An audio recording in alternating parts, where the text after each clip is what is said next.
মাংসের পেঁয়াজি তোমরা ফুল ভিডিওটা দেখে পুরোটা শিখে নাও যে কিভাবে মাংসের পেঁয়াজি রান্না করতে হয় বা করতে হয়।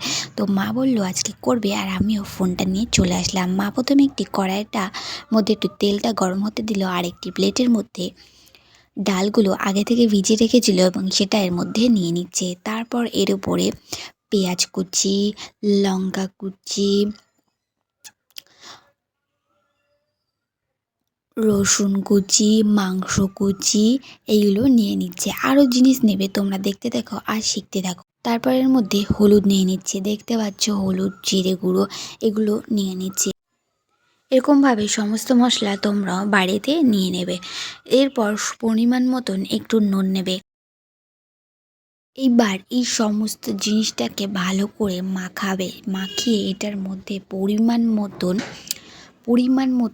একটু বেসন দেবে। পরিমাণ মতন দিয়ে বেশি দিলে কিন্তু ভালো লাগবে না। তারপরে এগুলোকে গোল গোল করবে ছোটো ছোটো করে, আর গরম তেলের মধ্যে ছেড়ে দেবে।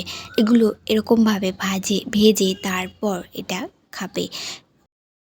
এরকমভাবে সবটা ভেজে নেবে। তো এই রেসিপিটা তোমাদের কেমন লেগেছে অবশ্যই আমাকে জানাবে, আর বাড়িতে ট্রাই করে দেখবে। ওকে, আর আমার সাথে থেকো। আরও নতুন নতুন ভিডিও দেখতে আমার চ্যানেলটি সাবস্ক্রাইব করে দিও প্লিজ। Bye bye.